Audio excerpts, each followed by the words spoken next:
କଳା ବିଷୟ ଓ ସାହିତ୍ୟ ବହିର ୟୁନିଟ୍ 1ରେ ଥିବା ସାହିତ୍ୟ ଓ ସମାଜର ଦ୍ୱିତୀୟ ଭାଗକୁ ସ୍ୱାଗତ। ଏହି ଭାଗରେ ରହିଛି ସାହିତ୍ୟରେ ସାମାଜିକ ଆବେଦନ। ସାହିତ୍ୟ ସହିତ ସମାଜର ସମ୍ପର୍କ ଶରୀରର ପୋଷାକ ଭଳି ଜଡ଼ିତ। ଶରୀରରେ ପୋଷାକ ନ ରହିଲେ ମଣିଷ ଯେପରି ନଗ୍ନ ହୋଇଯାଏ, ଠିକ୍ ସେମିତି ସାହିତ୍ୟରୁ ସମାଜ ରୂପୀ ପୋଷାକ କାଢ଼ିଦେଲେ ସାହିତ୍ୟର ସୌନ୍ଦର୍ଯ୍ୟବୋଧ ଦୂରେଇ ଯାଏ। ତେବେ ସାହିତ୍ୟ ସହିତ ସମାଜର ଏହି ସମ୍ପର୍କ କେଉଁ ଆଦିମ କାଳରୁ? ଆଗେ ସମାଜ କି ଆଗ ସାହିତ୍ୟ, ତାହା ବି ଏକ ବିବାଦମାନ ପ୍ରଶ୍ନ, ଯାହା ଆଜି ଯାଏ ଠିକ୍ ଭାବେ ପ୍ରମାଣିତ ହୋଇପାରି ନାହିଁ। କାରଣ ମଣିଷର ଗୋଷ୍ଠୀଗତ ଜୀବନ ଦିନେ ସମାଜ ସୃଷ୍ଟି କଲା। ମଣିଷ ଗୋଷ୍ଠୀରେ ରୂପାନ୍ତରିତ ହେବା ପାଇଁ ସ୍ନେହ, ଶ୍ରଦ୍ଧା, ଆତ୍ମବିଶ୍ୱାସ ତ୍ୟାଗକୁ ଆପଣାର କରିବା ହେଉଛି ସାହିତ୍ୟ।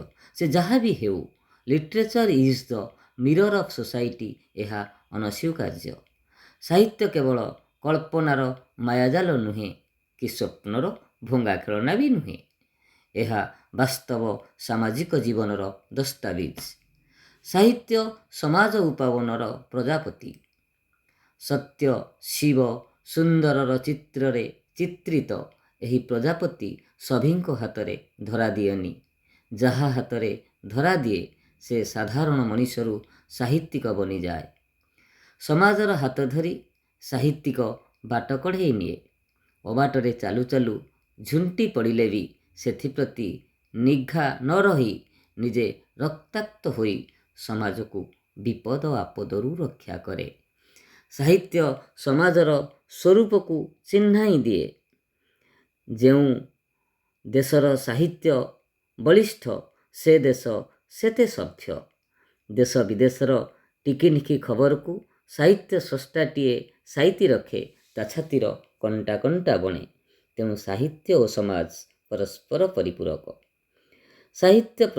ସାହିତ୍ୟିକ ପ୍ରଥମେ ଜଣେ ସାମାଜିକ ମଣିଷ। ସମାଜରେ ବଢ଼େ, ତାର ପାଣି ପବନରେ ଜୀବନ ବିତାଏ। ସମାଜ ଜୀବନରେ ଘଟୁଥିବା ଘଟଣାର ନୀରବ ଦ୍ରଷ୍ଟା ସାହିତ୍ୟିକ। ନୀତି ନୈତିକତାର ଛାଟ ଧରି ସମାଜକୁ ସଜାଡ଼ିବାର ବାର୍ତ୍ତା ଦିଏ ସାହିତ୍ୟ। ସମାଜ ପ୍ରତି ଥିବା ଅଙ୍ଗୀକାରବଦ୍ଧତାର ପ୍ରାମାଣିକ ରୂପ ସାହିତ୍ୟ। ହସ, କାନ୍ଦ, ମିଳନ ବିଚ୍ଛେଦ ଭଳି ବିଭିନ୍ନ ସାମାଜିକ ଘଟଣା ସାହିତ୍ୟିକର ଆଖି। ସଂଘାତ, ଦୁର୍ଦ୍ଦଶା, ପଳାୟନରୁ ମୁକ୍ତିର ମଶାଲ। ଗୋଟିଏ ଯୁଗର ପ୍ରବୃତ୍ତି ସ୍ଥିତିର ପରୀକ୍ଷକ। ସମାଜ ଓ ବ୍ୟକ୍ତିର ଯୋଗସୂତ୍ରକାରୀ। ଆଧୁନିକ ପରିବର୍ତ୍ତିତ ସମାଜର ସୂତ୍ରଧର।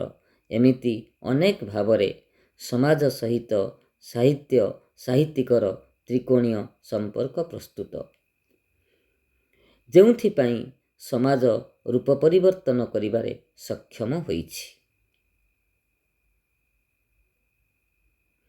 ଯାହାର ନିଚ୍ଛକ ଉଦାହରଣ ହେଉଛି ଜାର୍ ଶାସନ ବିରୁଦ୍ଧରେ ସ୍ୱର ଉତ୍ତୋଳନ କରି ସାମ୍ୟବାଦ ଶାସନ ପ୍ରତିଷ୍ଠା ହୋଇପାରିଥିଲା। ପାଶ୍ଚାତ୍ୟ ସାହିତ୍ୟରେ ରୁସୋ, କାର୍ଲମାର୍କସ, ବଦଲେୟାର, ଓଡ଼ିଆ ସାହିତ୍ୟରେ ରାଧାନାଥ, ଫକୀରମୋହନ, ମଧୁସୂଦନ, ଆହୁରି ଅନେକ ସ୍ରଷ୍ଟା ସମାଜକୁ ନୂଆ ବାର୍ତ୍ତା ଦେବାରେ ସକ୍ଷମ ହେଲେ।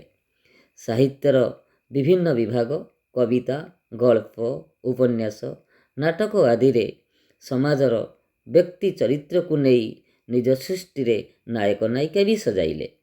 ଉଦ୍ଦେଶ୍ୟ ହେଲା ସୁସ୍ଥ ଆତ୍ମୀୟତାର ସମାଜ ସୃଷ୍ଟି। ଓଡ଼ିଆ ସାହିତ୍ୟରେ ସାମାଜିକ ଆବେଦନ। ଲୋକସାହିତ୍ୟରୁ ପ୍ରଥମେ ସମାଜ ଜୀବନର ଜିଅନ୍ତା ଛାଇ ଦେଖିବାକୁ ମିଳିଲା।